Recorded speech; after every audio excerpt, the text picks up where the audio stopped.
안녕하세요. 100세까지 건강하게 여러분들과 함께 살아갈 여러분의 건강 파트너 시니어 유튜브 크리에이터 맥스킴입니다.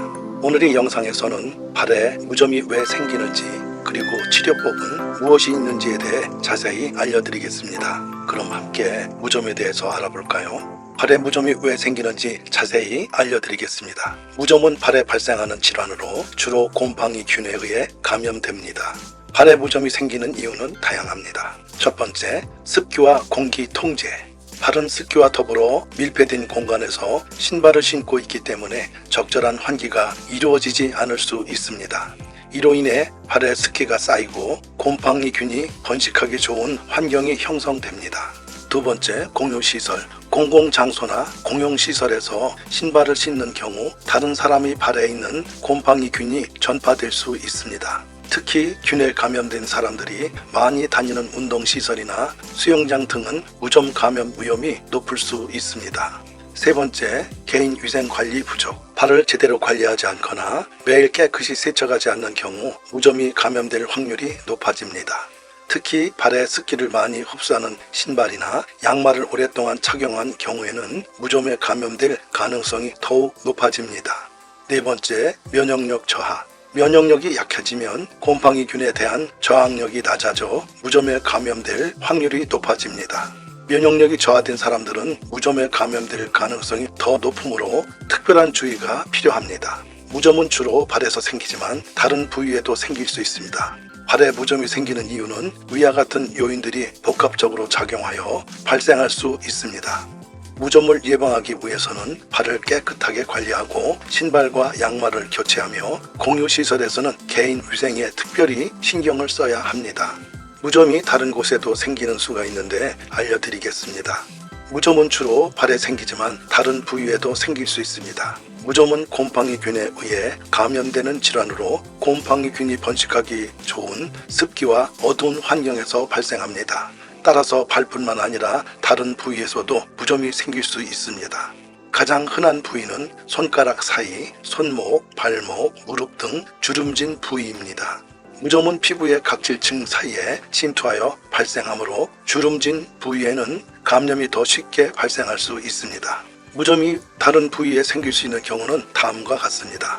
손가락 사이, 손등 주름진 부위에서 무좀이 생길 수 있습니다.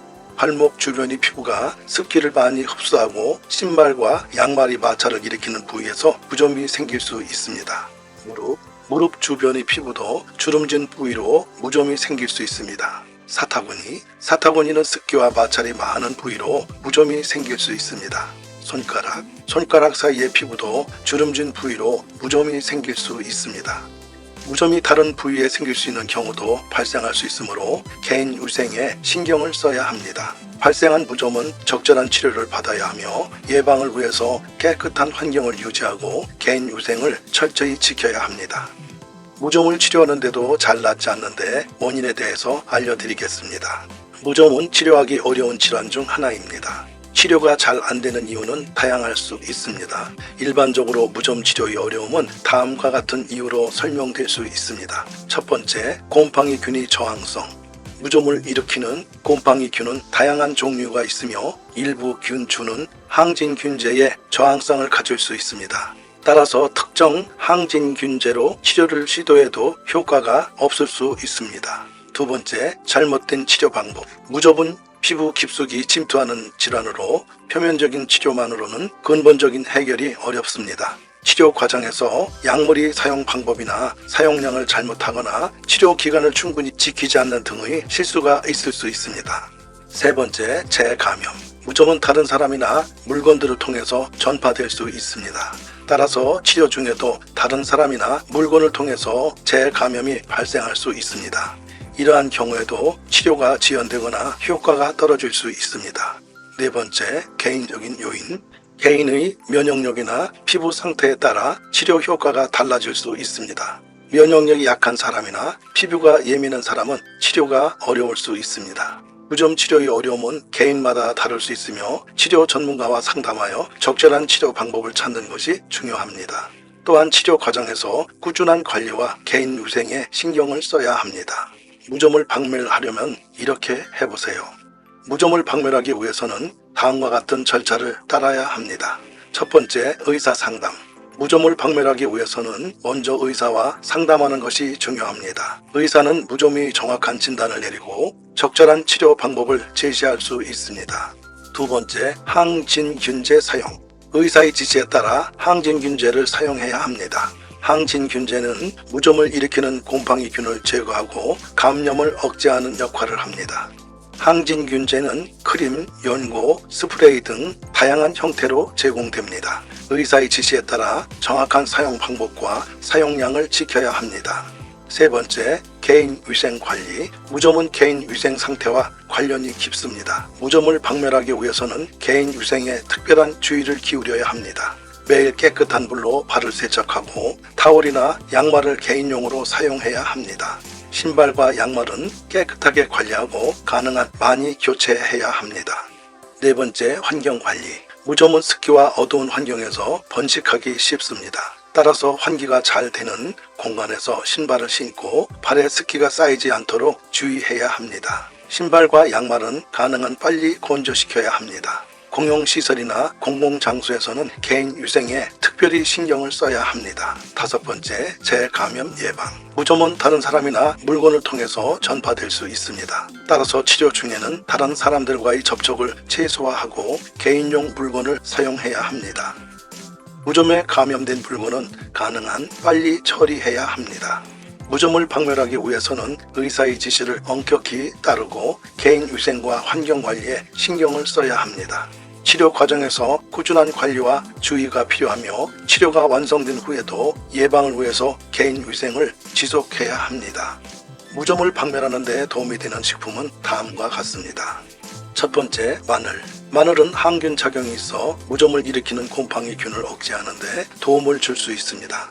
마늘을 식사에 포함시켜 무좀 치료에 도움을 줄 수 있습니다. 두 번째, 생강.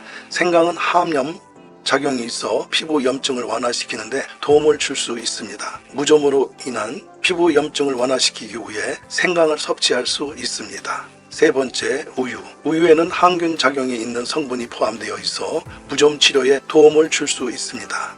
우유를 섭취하거나 무좀 있는 부위에 우유를 바르는 등의 방법으로 활용할 수 있습니다. 네 번째, 아보카도. 아보카도에는 피부 건강에 도움을 주는 영양소가 풍부하게 포함되어 있습니다. 피부의 면역력을 강화시켜 무좀 치료에 도움을 줄 수 있습니다. 다섯 번째, 녹차. 녹차에는 황산화 작용이 있어 피부 염증을 완화시키는데 도움을 줄 수 있습니다.